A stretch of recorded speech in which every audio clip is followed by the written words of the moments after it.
Hello everyone. Eighth class की math का part 2 में चैप्टर नंबर 3 हम स्टार्ट कर रहे हैं। Proportional reasoning 2। हमने प्रोपोर्शनल रीजनिंग 1 देखा था फर्स्ट पार्ट में, और उसके लिए आप ये सारे वीडियोस देख सकते हैं। क्विक रिकैप हो जाएगा आपका उसमें, और इन सब का लिंक जो है मैं डिस्क्रिप्शन में डाल दूंगा। ओके, आगे बढ़ते हैं। सबसे पहले है रेशियोज इन मैप्स। तो रेशियोज इन मैप्स में दो बातें आपको ध्यान रखनी है। पहला, जो स्केल दिया हुआ होता है, यहाँ पे आरएफ बोला गया है उसको। आरएफ, इसमें आरएफ का मतलब क्या है? Representative fraction. रिप्रेजेंटेटिव फ्रैक्शन इसका मतलब होता है आरएफ का, और इसी को हम स्केल भी बोलते हैं, SCALE, कि आपके मैप का स्केल क्या है। दूसरा, ये जो सेंटीमीटर है उसको किलोमीटर में कन्वर्ट करना। कैसे कन्वर्ट करेंगे? हमारे पास है 60 लाख सेंटीमीटर, ठीक है। तो ये है किसमें? सेंटीमीटर में। हमें इसे कन्वर्ट करना है किलोमीटर में। तो क्या करेंगे? सबसे पहले सेंटीमीटर को मीटर में कन्वर्ट करने के लिए क्या करेंगे? 100 का डिवाइड करेंगे। तो ये क्या बन गया? अब ये बन गया मीटर। अब मीटर को किलोमीटर में बदलने के लिए क्या करेंगे? 1000 का डिवाइड करेंगे। तो नीचे 1000 का डिवाइड और कर देंगे। अब ये बन गया किलोमीटर, ठीक है। कितने जीरो हो गए नीचे? 1 2 3 4 5। 1 2 3 4 5, ये कट हो गए। बचा क्या? 60 किलोमीटर। इस तरीके से आप इसको कन्वर्ट कर सकते हैं। हमने इसको वेरीफाई करके दिखा दिया। आगे बढ़ते हैं। नीचे एक सेंटेंस लिखा हुआ है, using the map above can you find the geographical distance between Bengaluru and Chennai. Also find the geographical distance between Mangaluru and Chennai. तो चेन्नई से हमें डिस्टेंस निकालनी है बेंगलुरु और मंगलुरु की। कैसे निकालेंगे? देखो, हम एक रूलर यूज कर रहे हैं, एक सिंपल स्केल यूज कर रहे हैं। इसका यूज करके हम निकालते हैं। इसमें दिख नहीं रहा है, मैं इसको स्केल को ऊपर लेके जाता हूं, यहाँ पे अब दिखेगा, और इसको हम कर देते हैं उल्टा। अब ये आपको ठीक से दिखेगा। तो हमने ये यहाँ पे ले लिया है, इसको थोड़ा और बड़ा करने की कोशिश करता हूं, ठीक है। तो ये है हमारा स्केल, और मंगलुरु है यहाँ पर। ये है मंगलुरु, यहाँ पर है बेंगलुरु, और यहाँ पे है चेन्नई। हमें चेन्नई से डिस्टेंस निकालनी है बेंगलुरु और मंगलुरु की। तो मंगलुरु से कितना दूर है चेन्नई? हमारी स्केल के अकॉर्डिंग 0 से स्टार्ट होकर कहाँ पे जा रहा है? 7 पे, ठीक है। 0 से स्टार्ट होकर कहाँ पे जा रहा है? 7 पे। तो कितना हो गया? 7 सेंटीमीटर, ठीक है। अब 7 सेंटीमीटर, और हमारे स्केल में क्या है? 1 सेंटीमीटर का मतलब कितना है? 60 लाख सेंटीमीटर, यानी कि अभी हमने कन्वर्ट किया था 60 किलोमीटर। 1 सेंटीमीटर का मतलब होता है 60 किलोमीटर। हमारे मैप में स्केल के अकॉर्डिंग जो रिप्रेजेंटेटिव फ्रैक्शन दिया हुआ है उसके अकॉर्डिंग हम ये बात कर रहे हैं। अब तो 1 सेंटीमीटर इसका मतलब होता है 60 किलोमीटर। हमारे पास डिस्टेंस कितनी आई? 7 सेंटीमीटर। तो हम क्या करेंगे? इसको 7 से मल्टीप्लाई कर देंगे। Multiply by 7, 60। तो कितना हो जाएगा? 0 और 420 किलोमीटर। ये हमने डिस्टेंस निकाली मंगलुरु और चेन्नई के बीच। ऐसे ही आप बेंगलुरु और चेन्नई के बीच डिस्टेंस निकाल सकते हैं। कितना आ रहा है ये 3.5 से शुरू होकर कहाँ पे जा रहा है? 7 तक। तो कितना डिस्टेंस आ गया? 3.5 सेंटीमीटर। अब 3.5 सेंटीमीटर को हम फिर से 60 से मल्टीप्लाई कर देंगे, तो हमारे पास डिस्टेंस आ जाएगी बेंगलुरु और चेन्नई के बीच। एक इंपॉर्टेंट बात, ये वेरी करेगा कि आपका मैप कितना बड़ा है, उसी हिसाब से आपकी स्केल चेंज हो जाएगी। उसी मैप के ऊपर आपको ये ट्राई करना है। जैसे मेरे पास तो ये इमेज मैंने फॉर्मेट में ले रखा है, इसको मैं जूम इन कर सकता हूँ, जूम आउट कर सकता हूँ। उसी हिसाब से इसकी जो डिस्टेंस है आपस में वो चेंज हो जाएगी। लेकिन आपकी बुक में आप स्केल लेके इसको मेजर करोगे तो सबकी डिस्टेंस सेम ही आएगी, वहां पर कोई दिक्कत नहीं आएगी। आपको क्या करना है? आपकी बुक में ये वाला पेज खोलना है, मंगलुरु और बेंगलुरु के बीच में अपनी स्केल से डिस्टेंस मेजर करनी है। जितने सेंटीमीटर का वो आता है उस सेंटीमीटर को आप 60 किलोमीटर से मल्टीप्लाई कर दीजिए, क्योंकि 1 सेंटीमीटर की वैल्यू हमने यहाँ पे ले रखी है मैप में 60 किलोमीटर। तो वो आ जाएगी एक्चुअल डिस्टेंस ग्राउंड पे, ठीक है। आगे बढ़ते हैं। Ratios with more than 2 terms. देखो, एक विश्वनाथ भाई साहब है, उसके पास क्या क्या है? उसके पास है कोरिएंडर सीड्स, और उसके पास है रेड चिल्ली, उसके पास है तुअर दाल, और है उसके पास फेनुग्रीक यानी कि मेथी। अब कोरिएंडर सीड की कितनी चम्मच है उसके पास? 8 चम्मच है कोरिएंडर सीड्स की। रेड चिल्ली की 4 चम्मच हैं, और तुअर दाल की 2 चम्मच हैं, और ऐसे ही मेथी की कितनी चम्मच दे रखी है? 1 स्पून। ये होगी 1 स्पून। यदि अब हम इन सबको रेशियो में कन्वर्ट करें तो क्या करेंगे? इनके बीच में रेशियो का साइन लगा देंगे। जो बेसिक बातें थी रेशियो वाली वो मैंने प्रोपोर्शनल रीजनिंग फर्स्ट पार्ट, जो आपके मैथ वाली बुक के फर्स्ट पार्ट में चैप्टर नंबर 7 था, उन सब में मैंने कर रखी है। ये मैंने 4 वीडियो उसके पूरे लेसन के बनाए थे, उसमें आप जाके देख सकते हैं। तो यहाँ पे ये आ गया रेशियो। अब देखिए दूसरे भाई साहब है कौन? पुनीत भाई साहब। ये हैं पुनीत भाई साहब। इनके पास क्या है? ओनली 2 रेड चिलीज हैं। तो अब लेकिन ये चाहते क्या है कि जो मसाला बनाएगा, जो मिक्स करके मसाला बनाएगा, ये चाहते हैं कि उसका भी टेस्ट जो है विश्वनाथ के जैसा ही आए। जैसा मसाला विश्वनाथ ने बनाया वैसा ही टेस्ट इसका आए। तो क्या करेगा? ये सेम रेशियो में इन सारे मसालों को बनाएगा। लेकिन इसके पास मसालों में क्या हुआ कि जो रेड चिल्ली है वो कितना है? केवल 2 चम्मच। तो इसका मतलब ये कितना हो गया? आधा हो गया। ये इसका आधा हो गया। अब यदि सेम टेस्ट इसको चाहिए तो सारे मसाले फिर आधे आधे ही इसको मिलाने पड़ेंगे, क्योंकि एक मसाला इसके पास आधा ही है। तो फिर सारे मसाले आधे आधे ही मिलाने पड़ेंगे, क्योंकि सेम फैक्टर से हमें चेंज करना है, तभी वो प्रोपोर्शनल रहेगा और तभी फिर उसका टेस्ट जो है सेम रहेगा। तो सभी मसाले कितने होंगे? आधे आधे। ये कितना हो जाएगा? 4, 2 का आधा 1, 1 का आधा 0.5। तो ये हो गया नया रेशियो पुनीत भाई साहब के लिए, कि यदि वो इस रेशियो में अपने मसाले मिक्स करेंगे तो उन मसालों का भी टेस्ट वैसा ही आएगा जैसा विश्वनाथ के मसालों का आया था। तो अब ये दोनों जो रेशियो हैं 8:4:2:1, ये जो है प्रोपोर्शनल हो गया इस वाले रेशियो के 4:2:1:0.5 के। क्यों हो गया?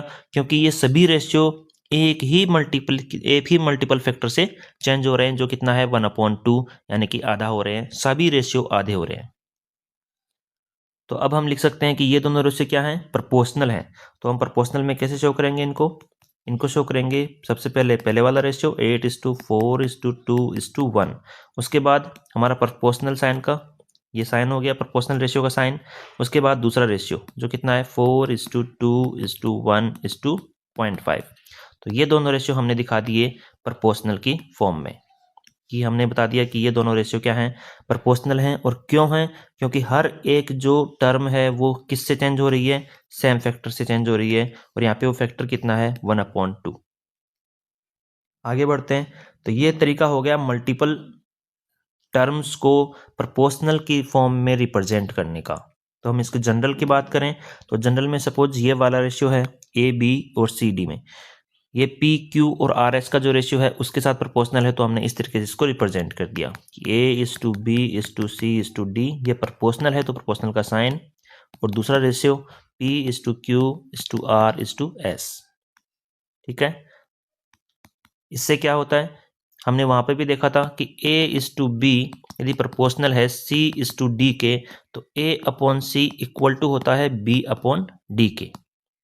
ये हमने वहां पर डिस्कस किया था। सेम वही प्रॉपर्टी यहाँ पे भी लगेगी कि A/P। ठीक है। तो A/P इज इक्वल टू होगा B/Q के, सेकेंड नंबर वाला। थर्ड नंबर वाला C/R is equal to D/S। ठीक है। ये इस तरीके से इक्वल होगा यदि ये दोनों रेशियो प्रोपोर्शनल हुए तो। क्लियर है? आगे बढ़ते हैं। एग्जाम्पल है to make a special shade of purple paint must be mix in the ratio red, blue और व्हाइट। हमारे पास है 3 कलर रेड, ब्लू और व्हाइट। इनको मिक्स करके क्या बनाना है? पर्पल कलर बनाना है। ये तीनों किस रेशियो में है? 2:3:5। यहाँ पे क्वेश्चन ये बोल रहा है कि हमें पर्पल कलर का एक स्पेशल शेड यदि बनाना है तो हमें जो 3 कलर हैं रेड, ब्लू और व्हाइट को इस रेशियो में हमें मिक्स करना होगा, तब जाके जो हमारा स्पेशल शेड चाहिए हमें पर्पल वाला वो बन पाएगा। अब यास्मीन के पास क्या है? 10 लीटर्स ऑफ व्हाइट पेंट है, व्हाइट पेंट कितना है 10 लीटर। अब हमसे पूछ क्या रहा है, how many litres of red and blue paint should see add to get the same shade of purple. यानी वो बोल रहा है क्वेश्चन कि व्हाइट वाले कलर का हमारे पास 10 लीटर है, तो हम इसमें कितना रेड और ब्लू वाला कलर मिलाएं ताकि हमें वही शेड मिले पर्पल वाला। तो क्या करेंगे, ये कितने फैक्टर से चेंज हो रहा है हम देखेंगे, यहाँ पे 2 से मल्टीप्लाई बाई 2 हो रहा है, 5 मल्टीप्लाई बाई 2 10। तो हम सबको उसी फैक्टर से चेंज करेंगे। कितना हो जाएगा 6, इसको मल्टीप्लाई करेंगे 2 से कितना हो जाएगा 4। तो उसके पास रेड के 4 लीटर होने चाहिए, ब्लू के 6 लीटर होने चाहिए, यदि उसके पास व्हाइट के 10 लीटर पहले से हैं तो। और फिर यदि वो इनको मिक्स करेगा तो वही सेम पर्पल कलर आएगा आपका जो पहले था, जो हमने 2:3:5 में मिक्स किया तब जो पर्पल कलर आया था, उस वही कलर आएगा वापस से यदि वो 4 और 6 और 10 लीटर लेगा रेड ब्लू और व्हाइट कलर की। ठीक है, तो टोटल कलर कितना हो गया, यदि इन सबको ऐड करें 4 + 6 10 + 10 कितना हो गया 20 लीटर। 20 लीटर का पर्पल कलर का उसके पास तैयार हो गया एक मिक्सचर। आगे बढ़िए, what is the total volume of this purple paint, ये हमने निकाल ही दिया कि 20 लीटर हो रहा है। एग्जाम्पल नंबर 2 है cement concrete is a mixture of cement sand and gravel. जो सीमेंट कॉन्क्रीट है वो इसमें क्या क्या मिक्स है, सीमेंट मिक्स है, सैंड मिक्स है और ग्रेवल मिक्स है। ग्रेवल मीन्स जो पत्थर वगैरह होते हैं वो सब। And is widely use in construction. The ratio of the components in the mixture varies depending on how strong the structure needs to be. For structure that need greater strength like pillars, beams and roofs, the ratio is 1:1.5:3. 1:1.5:3। इस ratio में इन तीनों को मिलाना है, तब जाके हमारे पास एक अच्छी कंक्रीट बन पाएगी। अब क्या बोल रहा है कि हमारे पास क्या है 3 बैग ऑफ सीमेंट है। सीमेंट के कितने बैग हैं, 3 बैग हैं। अब हमें अच्छा कंक्रीट बनाना है तो इसी रेशियो में बाकी चीज़ें भी मिलानी होंगी। तो ये किस फैक्टर से चेंज हो रहा है, इसको हम मल्टीप्लाई करेंगे 3 से, तब जाके 3 बैग आ रहा है। तो हम सभी को 3 से मल्टीप्लाई करेंगे, जो हमारे पास आएगा उन्हीं को ऐड हम करेंगे और कंक्रीट बनेगा। तो इससे कि कितना आ जाएगा 4.5 और ये कितना आ जाएगा 3, और इन सबको ऐड कर देंगे तो कितना आ रहा है 3 और 3 6 और 4 10.5 बैग। इतना कंक्रीट हमारे पास बन जाएगा। यदि हमारे पास 3 बैग सीमेंट है तो फिर हमें उसमें 4.5 बैग सैंड के मिलाने होंगे और 3 बैग जो है ग्रेवल के मिक्स करने होंगे। ठीक है, तो हमारे पास बन जाएगा 10.5 बैग कंक्रीट का। आगे बढ़ते हैं, डिवाइडिंग ए होल इन ए गिवन रेशियो। देखिए इसमें क्या होगा, आपके पास एक पूरा अमाउंट दिया होगा, होल अमाउंट। ठीक है, उसको आपको एक रेशियो गिवन होगा, उस रेशियो के अकॉर्डिंग डिवाइड करना होगा। ठीक है, जैसे आपके पास पैसे हैं, सपोज आपके पास पैसे हैं 3000। ठीक है, आपके पास कितने पैसे हैं 3000 पैसे हैं, और आपको उसको आपके भाई और आपकी बहन इन दोनों में डिवाइड करना है, इस पैसे को, इस रकम को, और किस रेशियो में 3:2 में डिवाइड करना है। तो ये बोल रहा है डिवाइडिंग ए होल इन ए गिवन रेशियो। हमारे पास एक पूरा अमाउंट है, इसको जो ये वाला जो रेशियो गिवन है, इस रेशियो के अकॉर्डिंग आपके ब्रदर और सिस्टर में डिवाइड करना है। तो कैसे करेंगे, सबसे पहले जो रेशियो गिवन है उसका हम करेंगे सम। 3 + 2 कितना आया 5।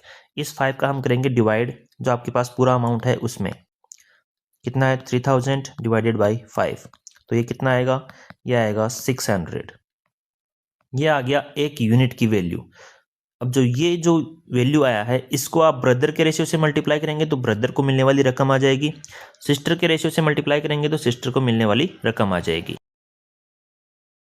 तो पहले हम मल्टीप्लाई करते हैं 3 से, तो ब्रदर का हिस्सा कितना आ जाएगा, तो ब्रदर का हिस्सा आ जाएगा 600 मल्टीप्लाई बाई 3, यानी कि 1800 रुपीज आ गया ब्रदर का हिस्सा।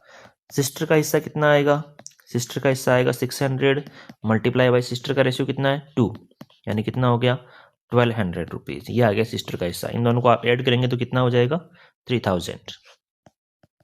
जो आपके पास टोटल अमाउंट था उसमें से आपने 1800 रुपये भाई को दिए और 1200 रुपये बहन को दिए, तो वो अमाउंट बढ़ गया अपने आप 3:2 में। क्लियर है, अब यदि एक केस और देखें, यदि आपके पास कोई भतीजा भी है, जैसे सपोज आपका कोई नेफ्यू भी है और उसका रेशियो इसमें दिया हुआ है कि 3:2:1, 1 वाला जो रेशियो है वो नेफ्यू का है, तब क्या करेंगे, तो टोटल तीनों का पहले सम करेंगे हम। तीनों का सम कितना हो रहा है, 3 + 2 + 1 कितना हो गया, 6। इस 6 को हम क्या करेंगे, डिवाइड करेंगे 3000 में, तो 3000 डिवाइडेड बाई 6 कितना हो गया, 500। अब ये 5 जो 100 आया यूनिट वैल्यू, इसको हम सारे रेशियो से मल्टीप्लाई करेंगे, ठीक है।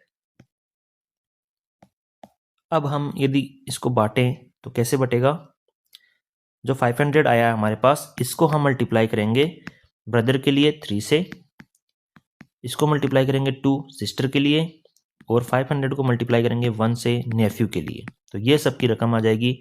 भाई की रकम कितनी आ गई, 1500, बहन की कितनी आ गई, 1000, और नेफ्यू की कितनी आ गई, 500। इन सबको ऐड करेंगे आप, तो ये भी कितना आ रहा है, 3000। आपको मेथड समझ में आ गया होगा। जो रेशियो गिवन है उनका सम करना है, जो सम आया उसका इसमें डिवाइड करना है, फिर जो यूनिट वैल्यू आई उसको अलग अलग रेशियो से मल्टीप्लाई करना है, तो सबकी अलग अलग वैल्यू आ जाएगी। आगे बढ़ते हैं। For some construction 110 unit of concrete are needed. How many units of cement, sand and gravel are needed in if these are to be mixed in the ratio 1:1.5:3।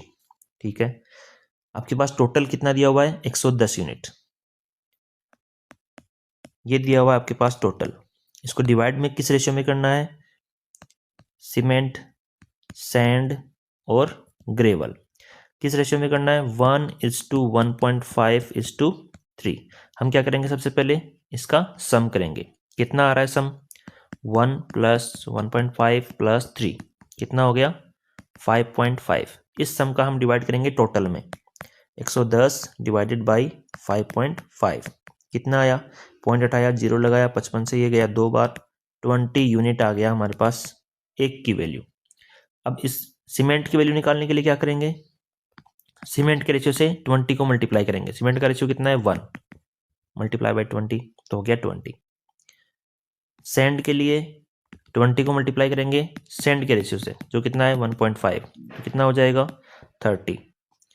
और ग्रेवल के लिए 20 को मल्टीप्लाई करेंगे gravel के ratio से, जो कितना है 3, तो ये हो गया 60। आप टोटल ऐड करोगे तो कितना आ गया, 110, जो हमारे पास टोटल गिवन था। एग्जाम्पल नंबर 4 में क्या दिया हुआ है, you get a particular shade of purple paint by mixing red blue and white paint. तो हमारे पास 3 कलर हैं, रेड, ब्लू और व्हाइट। किस रेशियो में मिक्स करना है, 2:3:5, इस वाले रेशियो में हमें मिक्स करना है। और टोटल कितना बनना चाहिए, टोटल बनना चाहिए 50 ml of purple colour. Total हमारे पास दिया हुआ है 50 ml, और पूछा गया है कि कितना कितना हम रेड का, ब्लू का और व्हाइट का मिक्स करें।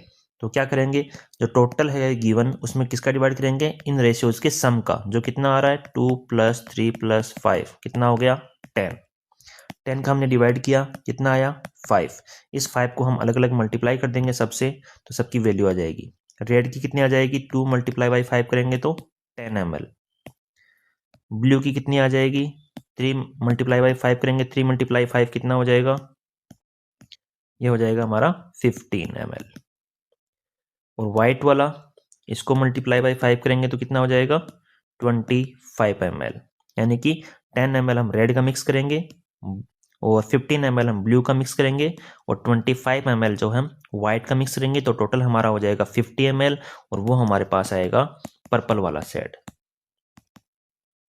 ठीक है, आगे बढ़ते हैं। Example number 5, construct a triangle with angles in the ratio 1:3:5।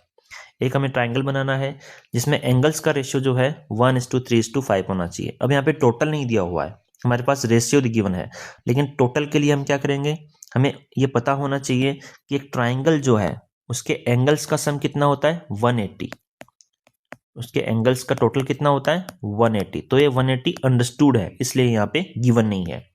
Total 180 degree है। अब हमें ट्राइंगल बनाना है तो तीनों एंगल पता होने चाहिए। तीनों एंगल के लिए हम क्या करेंगे, इनके अलग अलग एंगल निकाल लेंगे। हमारे पास टोटल गिवन है 180 और तीनों एंगल्स का रेशियो कितना है 1:3:5।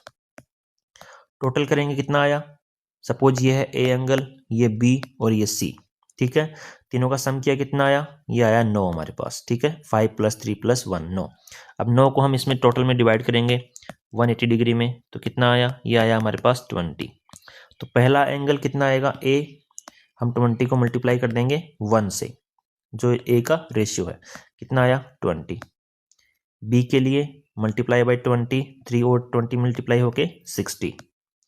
सी एंगल के लिए 5 को मल्टीप्लाई करेंगे 20 से, कितना आया 100, ठीक है। ये हमारे पास तीनों एंगल आ गए। ए एंगल आया 20 डिग्री, बी एंगल 60 डिग्री और सी एंगल 100 डिग्री। तो अब हम ट्रायंगल बना सकते हैं कि एक जो एंगल होना चाहिए ए, बी और सी, इन तीनों की वैल्यू हमें पता है।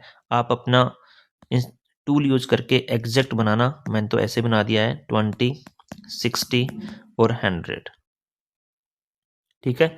आपके पास तीनों एंगल आ गए तो फिर आप एग्जैक्ट ट्रायंगल बना सकते हो। आगे बढ़ते हैं, फिगर इट आउट क्वेश्चंस कुछ दिए हुए हैं, 1 बाय 1 इनको डिस्कस करते हैं। पहला है, a cricket coach schedules practice sessions that include different activities in a specific ratio, time for warm up, time for batting, time for bowling, time for fielding. कितना कितना है, देखिए सबसे पहले क्या कर रहा है, वार्म अप, उसके बाद बैटिंग,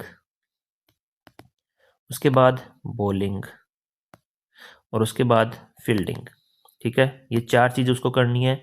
और इसमें टाइम कितना कितना डिवाइड है, किस रेशियो में डिवाइड है, 3:4:3:5। इस रेशियो में इन सभी चीज़ों का, इन सभी 4 काम का टाइम डिवाइड है। हमारे पास टोटल टाइम कितना है, 150 मिनट्स। टोटल टाइम हमारे पास है 150 मिनट्स। उसको हमें डिवाइड करना है इन 4 कामों के लिए इस रेशियो में, 3:4:3:5। क्या करेंगे, पहले सम करेंगे, 3 + 4 + 3 + 5 कितना हो जाएगा, 7 3 10 और 5 15। 15 का हम डिवाइड करेंगे 150 में, कितना आया 10 यूनिट्स। अब 10 यूनिट्स आया तो सबको 10 से मल्टीप्लाई कर देंगे, सबका आंसर आ जाएगा। यह आ जाएगा 30 मिनट, यह आ जाएगा 40 मिनट, ये भी 30 मिनट और यह आ जाएगा 50 मिनट। यानी कि सबसे ज़्यादा टाइम जो है 50 मिनट वो फील्डिंग पे दे रहा है। आगे बढ़ते हैं, क्वेश्चन नंबर 2। एक लाइब्रेरी है स्कूल में, उसमें उड़िया बुक्स, उड़िया लैंग्वेज की बुक्स और हिंदी लैंग्वेज की बुक्स, इंग्लिश लैंग्वेज की बुक्स किस रेशियो में है, 3:2:1 में। उड़िया, हिंदी और इंग्लिश, ये 3 लैंग्वेज की बुक्स हैं, 3:2:1 में। और टोटल बुक्स कितनी है, टोटल बुक्स हैं हमारे पास 288। ये है हमारे पास टोटल। हमें निकालनी है अलग अलग, how many Hindi English books does it have, ठीक है। नहीं, टोटल नहीं गिवन है, देखो ये हमने मिस्टेक कर दी। टोटल यहाँ पे गिवन नहीं है, यहाँ पे बोला गया है कि उसके पास है उड़िया बुक्स, 288 उड़िया बुक्स है, ठीक है। तो जो उड़िया बुक्स है ये वाली, ये है इसके पास कितनी, 288। अब ये उड़िया बुक्स किस फैक्टर से चेंज हो रही है, उसी फैक्टर से फिर बाकी के रेशियो चेंज होंगे।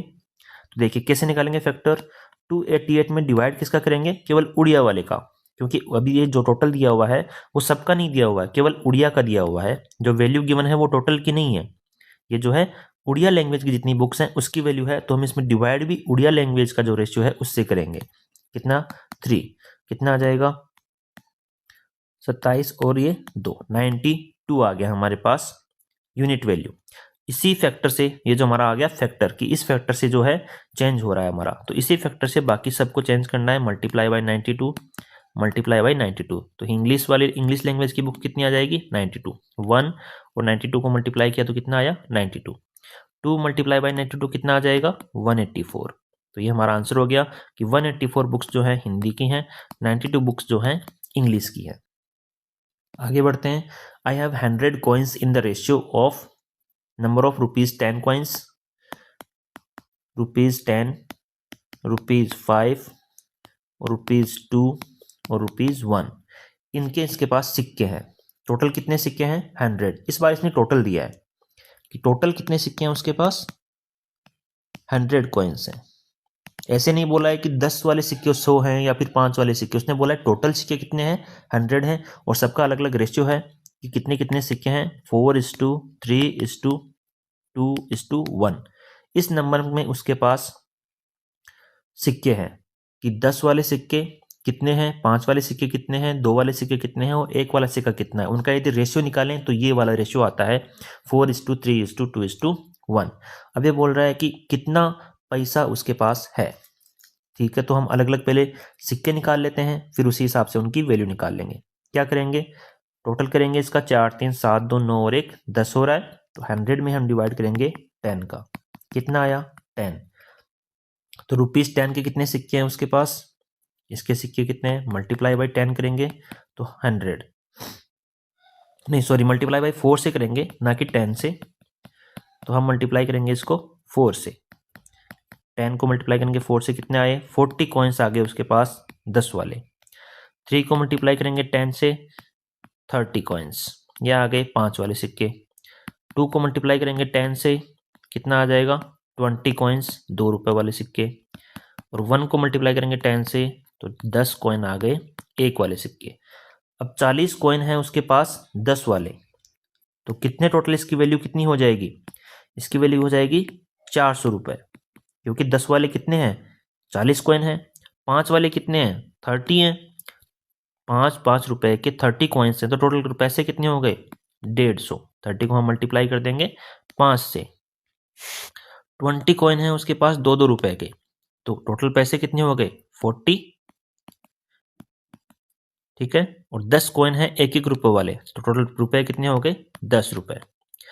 एक कॉइन वाले सभी कॉइन्स को हम इकट्ठा करें तो टोटल कितना बन रहा है 10 रुपए।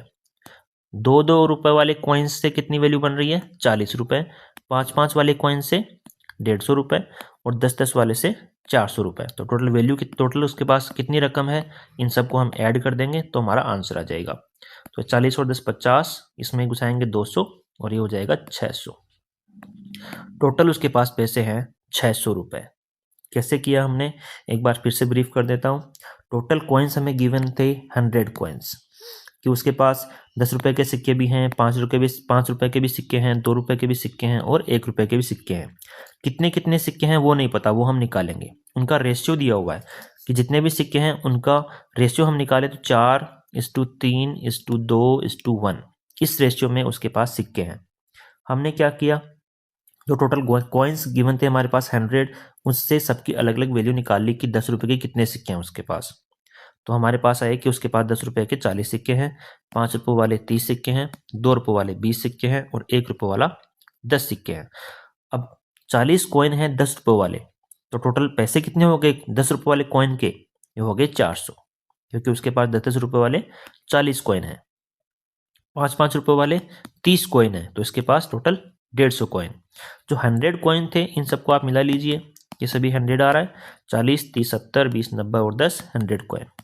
इस तरीके से हम वो बटे हुए हैं, 40 कॉइन 10 वाले, 30 कॉइन 5 वाले और 20 कॉइन 2 रुपए वाले और 10 कॉइन 1 रुपए वाले। इन सब की हमने अलग अलग वैल्यू निकाल ली कि कितना पैसा बन रहा है अलग अलग टाइप के कॉइन से, तो आया अपने पास 600 रुपए। ये हमारा आंसर हो गया। आगे बढ़ते हैं, construct triangle with side lengths in the ratio 3:4:5। Okay, ये तो फिर इसमें टोटल नहीं दिया हुआ, आप अलग अलग ट्राइंगल बना सकते हैं इससे। कैसे, देखो क्वेश्चन क्या बोल रहा है, आपके पास साइड लेंस दी है। जैसे सपोज आपके पास कोई ट्राइंगल है ए बी सी, ये वाली ए है, ये बी है, ये सी है, इसकी लेंथ है ए, इसकी लेंथ है बी, इसकी लेंथ है सी। आपके पास ए बी और सी इसकी साइड लेंथ्स का रेशियो दिया हुआ है 3:4:5। तो ट्राइंगल क्या हो सकता है, एक तो यही ट्राइंगल ले लेते हैं जो रेशियो गिवन है कि एक साइड ले लेते हैं 3 सेंटीमीटर, एक साइड ले लेते हैं 4 सेंटीमीटर, सॉरी 3 सेंटीमीटर जो है ए वाला है, तो हम ए वाला मान लेते हैं ये 3 सेंटीमीटर है, ये 4 सेंटीमीटर है और सी वाला ये 5 सेंटीमीटर है। तो ये ट्राइंगल बन गया। दूसरा ट्राइंगल, इसका कोई भी मल्टीपल ले लो तो भी वो प्रोपोर्शनल रेशियो में रहेगा। इसको सपोज हम मल्टीप्लाई बाई 2 कर देते हैं तो कितना आएगा 6 8 और 10। अब यदि आप कोई नया ट्राइंगल बनाओगे जिसकी ये वाली लेंथ 6 रहेगी, ये 8 और ये 10, तो भी वही रेशियो रहेगा साइड लेंथ, क्योंकि इसका सिंपल रेशियो आप निकाले तो इसको 2 से कट करोगे 4 और 5, तो वापस से वही रेशियो आया। ये सभी रेशियो क्या होंगे प्रोपोर्शनल होंगे। आप इसको यदि 3 से मल्टीप्लाई करके नया रेशियो निकालोगे 9, 12 और 15, तो भी ये सेम रेशियो रहेगा, ये भी प्रोपोर्शनल रेशियो है। तो ये सभी जो ट्राइंगल्स हैं हमने कंस्ट्रक्ट किए, ये पूछ रहा है आगे कि क्या ये कॉन्ग्रुएंट हैं टू ईच अदर। तो कॉन्ग्रुएंट नहीं, ये सिमिलर हैं। ठीक है, ये एक ही जैसे एक के ऊपर एक रखेंगे तो फिट नहीं होंगे क्योंकि अलग अलग इनकी साइड लेंथ होगी, लेकिन सिमिलर जरूर होंगे क्योंकि इनकी साइड लेंथ का रेशियो जो है वो प्रोपोर्शनल है। ठीक है, आगे बढ़ते हैं। Can you construct a triangle with side length in the ratio 1:3:5, why और वाई नॉट। देखो, एक ट्राइंगल की सिंपल सी प्रॉपर्टी होती है, आप ध्यान रखिएगा कि जैसे 3 साइड मैंने बताई अभी, ए, बी और सी, ये जो है लेंथ है किसी ट्राइंगल की, तो हमेशा किन्हीं भी दो का सम ए प्लस बी, सपोज इन दो का सम कर लिया आपने, ए प्लस सी इन दो का सम कर लिया, या फिर बी प्लस सी इन दो का सम कर लिया, ये जो सम है वो जो तीसरा बचा साइड उससे हमेशा ज़्यादा आना चाहिए। ये बड़ा आना चाहिए सी से, ए प्लस सी बड़ा आना चाहिए बी से, बी प्लस सी बड़ा आना चाहिए ए से, तभी आप ट्राइंगल जो है कंस्ट्रक्ट कर पाएंगे, अदरवाइज नहीं कर पाएंगे। अब यहाँ पे देखो क्या साइड लेंथ दी हुई है, 1, 3 और 5। ठीक है, ये रेशियो दिया हुआ है, तो हम इसी को मान सकते हैं कि सपोज यही साइड लेंथ है। सबसे पहले एक्चुअल लेंथ क्या है वो हमें पता नहीं क्योंकि रेशियो गिवन है, हो सकता है कि एक्चुअल लेंथ यही हो क्योंकि ये लेंथ हुई और उसका हम रेशियो निकालेंगे तो भी तो यही रेशियो आएगा। सपोज एक्चुअल लेंथ इसका डबल हो, 2, 6 और 10, हो सकता है एक्चुअल लेंथ ये हो क्योंकि उसका हम रेशियो निकालेंगे, सिंपलेस्ट फॉर्म निकालेंगे तो भी यही आएगा 1:3:5। हो सकता है एक्चुअल लेंथ इसका ट्रिपल हो, 3, 9, 15 हो। ठीक है, तो एक्चुअल लेंथ तो बहुत सारे पॉसिबल है, वो तो इनफाइनाइट है, तो हम मान लेते हैं कि सपोज यही एक्चुअल लेंथ है 1, 3 और 5। अब यदि ये एक्चुअल लेंथ है तो आप इन दोनों का सम करेंगे 4, क्या ये 5 से बड़ा आ रहा है? नहीं आ रहा है, इसका मतलब ये ट्राइंगल पॉसिबल नहीं है। इसमें दो कंडीशन तो सेटिस्फाई हो रही हैं, 1, 3, 5। आप 1 और 5 का सम वो कीजिए सम, 6 ग्रेटर देन 3 सही है। इन दोनों का सम कीजिए 3 + 5, 8 ग्रेटर देन 1 सही है, लेकिन 1 + 3 जो है वो ग्रेटर देन 5 नहीं है, इसलिए ये ट्राइंगल पॉसिबल नहीं है। क्यों पॉसिबल नहीं है ये भी हम डिसाइड कर लेते हैं, एक बार देख लेते हैं, डिसाइड क्या डिस्कस कर लेते हैं क्यों पॉसिबल नहीं है। देखो, ये एक ट्राइंगल मैं बनाने की कोशिश कर रहा हूं, सपोज इसकी लेंथ है 1, इसकी लेंथ है 3, तो इसकी लेंथ क्या होगी आप सोचिए, कुछ भी, सपोज इसकी लेंथ हुई 4 के आसपास। ठीक है, अब इसमें इस वाले एंगल को थोड़ा और बढ़ाऊं। ठीक है, इस वाले एंगल को मैंने थोड़ा और बढ़ाया तो ये जो ऊपर वाली लेंथ थी वो थोड़ी और बढ़ेगी। अब ये सपोज 4.2 आ गई। ठीक है, 4.2 तो नहीं आएगी, ये पहले वाली लेंथ को हमें कम मानना पड़ेगा पहले, क्योंकि जो मैं बताना चाह रहा हूँ वो इस तरीके से है कि सपोज इसकी वैल्यू आ गई 3.5, इसकी वैल्यू आ गई 3.7। आपने ये एंगल और बढ़ा दिया, बढ़ाते बढ़ाते कितना कर दिया, पूरा 180 कर दिया।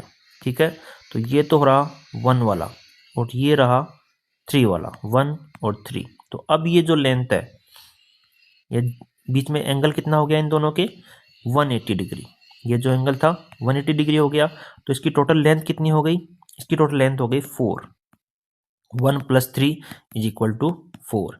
तो मैक्सिमम लेंथ जो है कितनी हो सकती है, 4, क्योंकि इन दोनों को हमने एकदम सीधा ऐड कर दिया एक तरीके से, तो कितनी हो गई लेंथ टोटल 4। तो मैक्सिमम लेंथ ही 4 हो सकती है, दो लाइन को आप किसी भी एंगल से आप इनको जोड़ दो तो मैक्सिमम लेंथ कितनी हो सकती है, 4। यदि 4 हो गई तो फिर ये आप 180 डिग्री एंगल के अलावा कोई दूसरा एंगल नहीं बना सकते। एक तीसरी लाइन जो है इन दोनों को ऐड करने के लिए, इन दोनों के एंड पॉइंट्स को ऐड करने के लिए कोई तीसरी लाइन जो है कंस्ट्रक्ट नहीं कर सकते, इन दोनों लाइन के ऊपर से ही आपको जाना होगा। ठीक है, इसके ऊपर से ही आपको जाना होगा यदि 180 डिग्री इनके बीच में एंगल बन गया तो। यदि 179 डिग्री भी रहा तब भी आप ट्राइंगल बना सकते हो। ठीक है, सपोज एक एंगल जो ये है, मैं वैसे ही लाइन लेके बताता हूं आपको।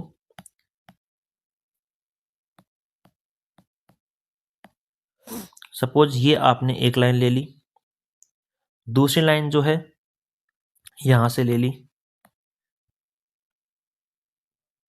इनके बीच में एंगल जो है 180 डिग्री नहीं है, सपोज 1 डिग्री नहीं 179 डिग्री भी है इनके बीच में एंगल, केवल 1 डिग्री बचा है 179 डिग्री, तो भी आप नया जो लाइन है कोई कंस्ट्रक्ट कर सकते हो अभी भी, क्योंकि इनके बीच में भी कुछ बचा हुआ है, 1 डिग्री भी बचा हुआ है कि ये दोनों मिक्स नहीं हुए, आप ऐसे एक ट्राइंगल जो है बना सकते हो।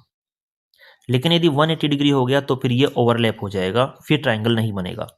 तो इसकी वैल्यू जो है ये 1 है, ये 3 है, तो अब इस ब्लू वाली लाइन की लेंथ जो है वो 4 से कम ही होगी हमेशा, क्योंकि यदि 4 होगी इसका मतलब है कि ये दोनों लाइन स्ट्रेट हो गई हैं, फिर ट्राइंगल नहीं बन पाएगा। ठीक है, तो ये हमने डिस्कस किया कि ये दो साइड्स का सम जो है तीसरे साइड से हमेशा ज्यादा होना चाहिए, तभी ट्राइंगल पॉसिबल है, अदरवाइज पॉसिबल नहीं होगा। आई होप आपको क्लियर हुआ होगा कि कैसे ये ट्राइंगल पॉसिबल नहीं है। तो आज की वीडियो में इतना ही था।